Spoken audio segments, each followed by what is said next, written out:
rain pounded the asphalt like 1,000 angry fists, turning the busy intersection into a slick, treacherous battlefield. Jake Harlan, a grease-stained mechanic with calloused hands and a heart too big for his own good, was elbow-deep in an engine at AutoFix garage when he heard the screech of tires and the sickening crunch of metal. He dropped his wrench, wiping his brow, and bolted outside without a second thought. Before we go deeper, if you believe kindness still matters, if you believe treating every human being with dignity, so please like this video, share it, comment your thoughts, and subscribe to Silent Struggles, and also tell us in the comments where you're watching from. We love hearing from you. There, amid the chaos, a police cruiser lay crumpled against a lamppost, steam hissing from its hood. A young officer, Officer Maria Reyes, slumped against the door, her uniform soaked in rain and blood from a gash on her leg. Her face was pale, twisted in pain, but her eyes burned with determination as she tried to radio for help. Cars honked impatiently around the wreck. Drivers, too, hurried to stop. Jake's stomach twisted. He couldn't just stand there. "Hey, you okay?" he shouted, sprinting through the downpour. Maria looked up, her breath ragged. "My leg. I think it's broken. Backup's coming," but without hesitation, Jake knelt beside her, assessing the wound. He'd seen enough accidents in his line of work to know time was critical. "Hold on, ma'am. I'm getting you out of here." Gently, he scooped her up, her weight nothing compared to the engines he lifted daily.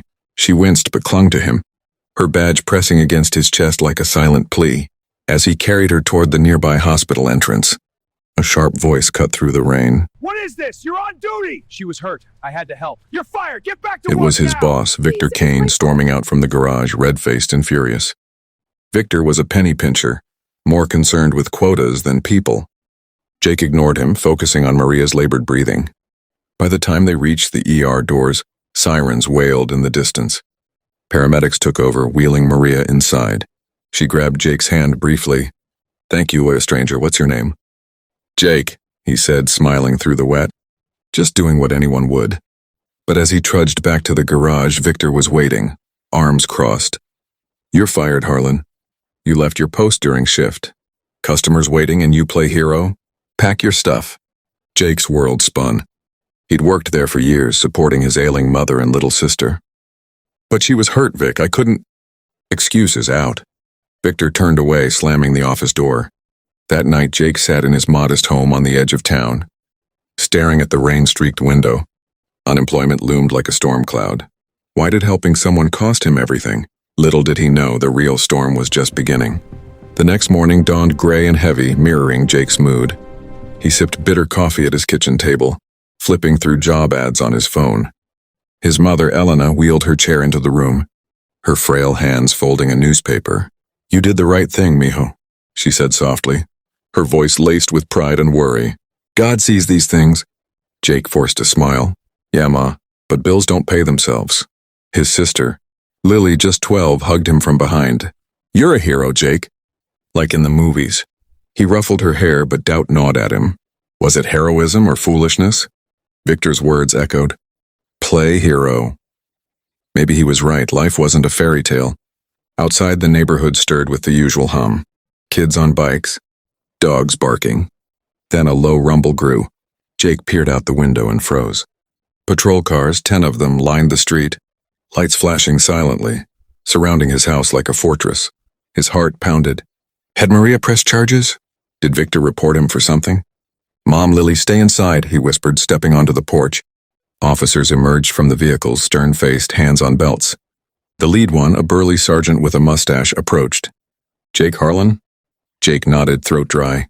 "That's me. Look, if this is about yesterday..." The sergeant broke into a grin. "It is. Officer Reyes told us everything." He gestured, and the officers formed a line.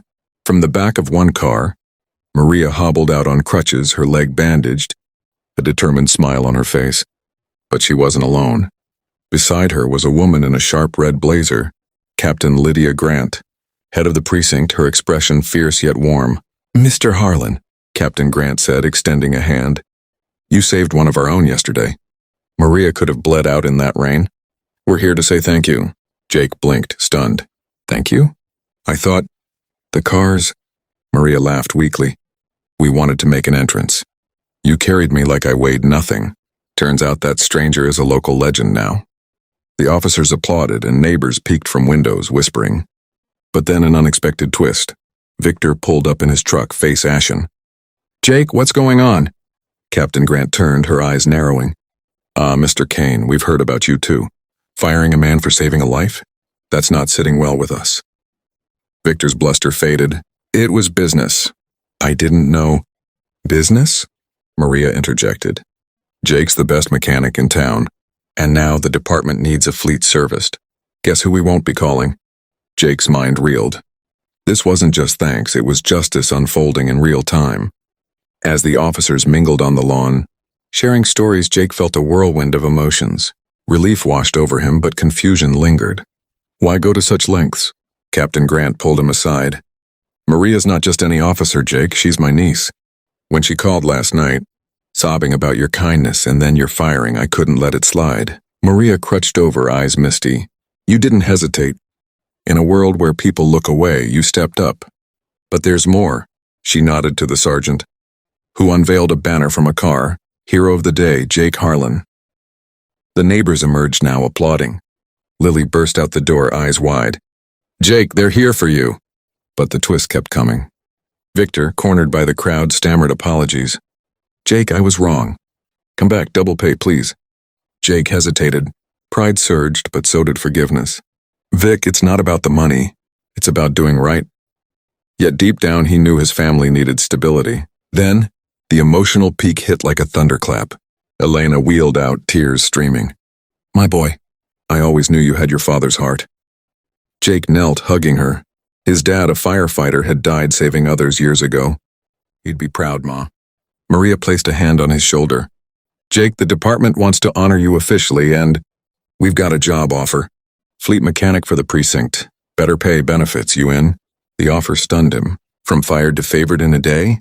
But as he looked around at the smiling faces, the flashing lights now festive, he realized this was bigger than him. It was a ripple of kindness returning tenfold. Yet one more surprise, a news van pulled up. "Local hero saves cop, gets fired, then redeemed." The reporter shouted. The story was going viral. Jake's voice cracked as he addressed the crowd. "I didn't do it for this. I just saw someone in need." But inside, the shock of it all, the firing, the surround, the turnaround moved him to his core. Humanity wasn't lost. It was waiting for one act to ignite it. The ceremony that followed was simple yet profound. Under the clearing sky, Captain Grant pinned a commendation badge on Jake's shirt, the same design as Maria's, circled in the photo that had captured the moment. "For selflessness in the face of adversity," she declared. The officers saluted and Lily beamed, snapping pictures. Victor, humbled, shook Jake's hand. "I learned something today. Won't happen again." Jake nodded, accepting the apology. He'd return to autofix, but on his terms, advocating for compassion in the workplace. As the patrol cars dispersed, Maria lingered. "Jake, you reminded me why I wear this badge. To protect, but also to connect." They exchanged numbers, a budding friendship born from chaos. That evening, Jake sat with his family, the weight lifted. Elena held his hand. "Kindness isn't weakness, son. It's the strongest force there is."